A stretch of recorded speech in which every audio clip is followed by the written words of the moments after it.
प्रिय विद्यार्थियों, मैं डॉक्टर विनीता निर्वाण आज आपको परियोजना के उद्देश्यों के संदर्भ में कुछ जानकारी प्रदान करूँगी। परियोजना उद्देश्य परियोजना नियोजन चक्र का एक महत्वपूर्ण तत्व है। परियोजना उद्देश्यों का संबंध सामान्यतः यह परिभाषित करना है कि परियोजना से क्या प्राप्त करने की अपेक्षा की जाती है तथा संपूर्ण परियोजना के लिए निष्पादन का माप क्या है। उद्देश्य वह आधारशिला है जिस पर परियोजना के संपूर्ण भवन का अभिकल्प या मॉडल तैयार किया जाता है। परियोजनाओं को एक विशिष्ट समय में विशिष्ट परिणामों को प्राप्त करने के उद्देश्य से प्रारंभ किया जाता है और इसलिए परियोजना उद्देश्य को लक्ष्य प्राप्त करने के समय पर अपेक्षित लागत तथा लाभ पर पूर्ण नियंत्रण करना होता है। परियोजना उद्देश्य को सामान्यतः निम्न भागों में वर्गीकृत किया जा सकता है, यथा धारणक्षम, अवाप्ति, आर्थिक तथा सामाजिक उद्देश्य। फर्स्ट, धारणक्षम उद्देश्य। प्रथम धारणक्षम उद्देश्य। धारणक्षम उद्देश्य संस्थानों यथा मुद्रा, समय, शक्ति, उपकरण एवं कुशलता आदि के धारण एवं संरक्षण से संबंधित होते हैं। द्वितीय, अवाप्ति उद्देश्य। इन उद्देश्यों के अंतर्गत संस्थानों की अवाप्ति सम्मिलित है जो संगठन अथवा प्रबंधकों के पास प्राप्त नहीं है, अर्थात जिन्हें प्राप्त करने के लिए उन्हें प्रयासरत रहना है। नेक्स्ट, आर्थिक उद्देश्य। परियोजना से जनित लाभों के रूप में ये मुख्यतः प्रमुख उद्देश्य के रूप में कार्य करते हैं। मुख्यतः परियोजना के प्रारंभ की वित्तीय लागतों एवं लाभों से संबंधित होते हैं तथा पूंजीगत व्यय तथा रखरखाव व्यय के रूप में परियोजना द्वारा उपयोग या उपभोग किए जाने वाले संसाधनों का निर्धारण इसके अंतर्गत किया जाता है। नेक्स्ट, सामाजिक उद्देश्य। परियोजना की सामाजिक लागत एवं लाभ पहलू के अनुरूप जो लाभ या उद्देश्य होते हैं वे सामाजिक उद्देश्य कहलाते हैं। सामाजिक परियोजना उद्देश्य राष्ट्रीय अर्थव्यवस्था पर परियोजना के संपूर्ण प्रभाव जानने की दृष्टि से मूल्यांकन करने की एक प्रक्रिया है। परियोजना के सामाजिक उद्देश्यों के अंतर्गत निम्न उद्देश्य निहित होते हैं, यथा मापनीय अर्थात जिन्हें मापा जा सके, मूर्त जिन्हें छुआ जा सके तथा सत्यापन योग्य जिनके बारे में जानकारी प्राप्त करके उन्हें पूर्ण रूप से सत्यापित किया जा सके। नेक्स्ट, वास्तविक एवं प्राप्य। ऐसे उद्देश्य जिन्हें वास्तव में महसूस किया जा सके और प्राप्त किया जा सके। नेक्स्ट, संसाधन सीमाओं में स्थापित। ये उद्देश्य संसाधन जिस सीमा में स्थापित है उन संस्थानों की परिसीमा में प्राप्त करने योग्य होने चाहिए। नेक्स्ट, उपलब्ध अथवा अपेक्षित संसाधनों के अनुरूप। सामाजिक उद्देश्य जो भी उपलब्ध संसाधन है और जो अपेक्षित है उनके अनुरूप होने चाहिए तथा संगठन योजनाओं, नीतियों तथा प्रक्रियाओं के अनुरूप वांछित सामाजिक उद्देश्य इसके अंतर्गत सम्मिलित किए जाते हैं। परियोजना के प्रकार अथवा वर्गीकरण। परियोजना के प्रकारों को विभिन्न विद्वानों ने विभिन्न प्रकार से वर्गीकृत किया है। लिटिल एवं मिल्लिस के अनुसार परियोजना में दो प्रमुख वर्ग हैं, परिमाणवाचक तथा गैर परिमाणवाचक, जबकि योजना आयोग ने परियोजनाओं का वर्गीकरण क्षेत्रीय मापदंड के आधार पर किया है। परियोजना को तकनीकी आर्थिक विशेषताओं के आधार पर भी वर्गीकृत किया जा सकता है।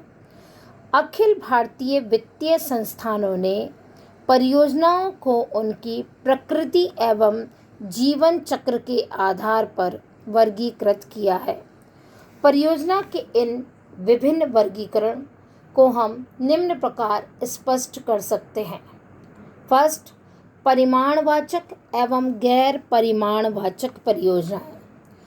परिमाणवाचक परियोजनाओं से तात्पर्य ऐसी परियोजनाओं से है जिनके अंतर्गत लाभों का विश्वसनीय मूल्यांकन किया जाता है।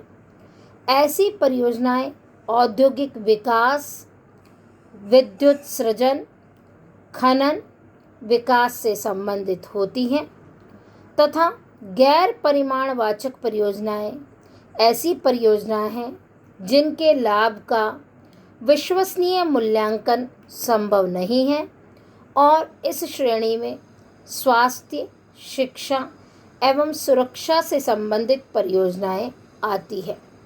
नेक्स्ट, क्षेत्रीय परियोजनाएं। भारत में योजना आयोग ने परियोजनाओं के वर्गीकरण का क्षेत्रीय आधार स्वीकार किया है। इस वर्गीकरण के आधार पर परियोजना के अंतर्गत किसी एक क्षेत्र के अंतर्गत निम्न बातें सम्मिलित होती हैं: कृषि एवं संबद्ध क्षेत्र, सिंचाई एवं विद्युत क्षेत्र, उद्योग एवं खनन क्षेत्र, यातायात एवं संवहन क्षेत्र, सामाजिक सेवा क्षेत्र तथा विविध क्षेत्र। नेक्स्ट, तकनीकी आर्थिक योजनाएं या परियोजनाएं। प्राय परियोजनाओं को इनकी तकनीकी आर्थिक विशेषताओं के आधार पर भी वर्गीकृत किया जाता है। इसके अंतर्गत ए, कारक सघन जनित वर्गीकरण, जिसके अंतर्गत तीव्रता या प्रबलता को वर्गीकरण का आधार माना जाता है। परियोजनाएं पूंजी सघन अर्थात पूंजी प्रदान या श्रम सघन अर्थात श्रम प्रधान हो सकती है। पूंजी प्रधान परियोजनाओं के अंतर्गत पूंजी को प्राथमिकता और श्रम को गौण स्थान प्रदान किया जाता है और श्रम प्रदान के अंतर्गत श्रम को प्राथमिक साधन मानते हुए पूंजी को गौण स्थान दिया जाता है, जिनके अंतर्गत संयंत्र तथा मशीनरी अथवा मानव संसाधनों में बड़ी मात्रा में विनियोजन की आवश्यकता होती है। कारण तत्व जनित वर्गीकरण। कारण तत्व जनित वर्गीकरण के अंतर्गत परियोजनाओं को मांग आधारित परियोजनाएं अथवा कच्ची सामग्री आधारित परियोजनाओं में विभाजित किया जाता है। इसके अंतर्गत परियोजना को प्रारंभ करने के संबंध में कुछ माल या सेवाओं की अनुपलब्धता अर्थात उपलब्धता एवं उनकी मांग अथवा कुछ कच्ची सामग्री या योग्यता प्रमुख कारण होता है। नेक्स्ट, आकार जनित वर्गीकरण। आकार जनित वर्गीकरण के अंतर्गत विनियोग का आकार वर्गीकरण का आधार होता है, अर्थात परियोजनाएं कुल परियोजना विनियोजन के आधार पर बृहद पैमाने, मध्यम पैमाने पर अथवा लघु पैमाने पर विभाजित की जा सकती है। फोर्थ, वित्तीय संस्थाओं का वर्गीकरण। अखिल भारतीय एवं राज्य वित्तीय संस्थान परियोजनाओं का वर्गीकरण उनकी आय, अनुभव, आयु एवं उद्देश्य, जिस उद्देश्य हेतु परियोजना का निर्माण किया गया है, के आधार पर वर्गीकृत करते हैं। ऐसी परियोजनाएं दो वर्गों में विभाजित की जा सकती है। एक लाभ जनित और द्वितीय सेवा जनित। लाभ जनित परियोजनाओं के अंतर्गत लाभ को सर्वोपरि माना जाता है और सेवा जनित में सेवा को सर्वोपरि माना जाता है। ए, लाभ जनित परियोजनाएं। लाभ जनित परियोजनाएं आवश्यकता आधारित परियोजनाएं होती हैं जिन्हें संस्था की लाभदायकता में सुधार हेतु प्रारंभ किया जाता है। इसके अंतर्गत नवीन परियोजना, जैसा कि अगर किसी परियोजना के अंतर्गत लाभ वांछित उद्देश्य प्राप्त नहीं किया जा पा रहा है तो ऐसी स्थिति में एक नवीन परियोजना स्थापित की जाती है जिसके अंतर्गत नए उत्पाद, जिससे ग्राहकों की ओर से मांग उस उत्पाद की कितनी है और बाजार में विद्यमान उत्पाद उस मांग की आपूर्ति से अधिक है अथवा नहीं है, इसका अध्ययन किया जाता है। नई परियोजना की पहचान तथा निर्माण के लिए विशेष ज्ञान एवं योग्यता की आवश्यकता होती है। ऐसी परियोजनाएं तब स्वीकार की जाती है जब विनियोग पर प्रत्याय दर, प्रत्याय का तात्पर्य यहाँ है कि विनियोजित पूंजी पर आपको प्राप्त होने वाली आय, अर्थात विनियोग पर प्रत्याय दर तथा शुद्ध रोकड़ प्रवाह वांछित दर से अधिक हो। नेक्स्ट, विस्तार परियोजना।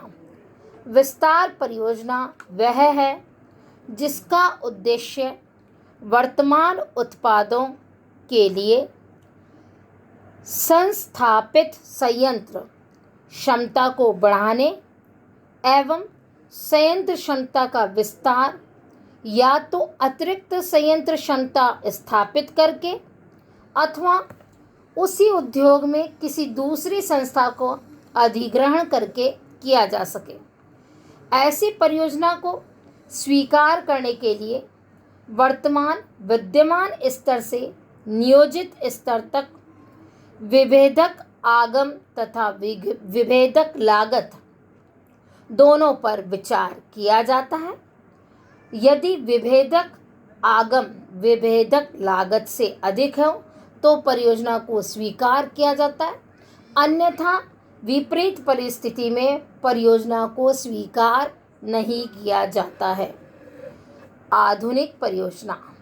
प्रौद्योगिकी नवाचार निरंतर प्रक्रिया है और प्रत्येक उद्योग में प्रत्येक उद्योगपति दिन प्रतिदिन नए आविष्कार करता रहता है और नवाचार को जन्म देता है। जब नवीन प्रौद्योगिकी विकसित होती है और वाणिज्यिक रूप से लागू हो जाती है तब विद्यमान प्रौद्योगिकी पुरानी होने के परिणाम स्वरूप संयंत्र एवं मशीनरी की उत्पादन प्रक्रिया उतनी सुगम एवं वांछित परिणाम देने वाली नहीं होती है, तो ऐसी स्थिति में संयंत्र के आधुनिकीकरण की आवश्यकता महसूस होती है। आधुनिकीकरण की आवश्यकता होने के परिणाम स्वरूप लाभ की मात्रा में कमी हो जाती है और अंततः ऐसी स्थिति में संस्था को बंद करना पड़ सकता है। अतः परियोजना को स्वीकार करने के लिए आधुनिकीकरण सहित तथा आधुनिकीकरण बिना प्रत्यय पर प्रभाव का निर्धारण करना अत्यंत आवश्यक है।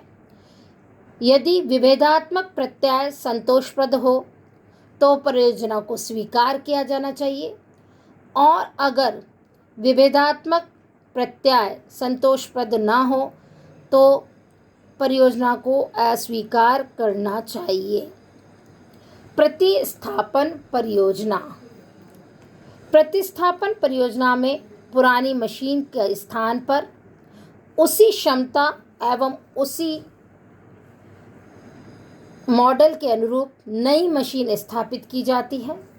मशीन की उम्र तथा घिसावट के कारण अथवा असामान्य रखरखाव या लागतों में वृद्धि या उत्पादन की घटिया किस्म या मात्रा में कमी अथवा तोड़फोड़ आदि के कारण पुरानी मशीन को उत्पादन में प्रयोग करना लाभप्रद नहीं होता है, तो ऐसी स्थिति में पुरानी मशीन की रखरखाव लागतों को कम करके उत्पादन को निर्बाध गति से चालू, निर्बाध का तात्पर्य बिना किसी बाधा के निर्बाध गति से चालू रखने हेतु प्रतिस्थापन परियोजना क्रियान्वित की जाती है।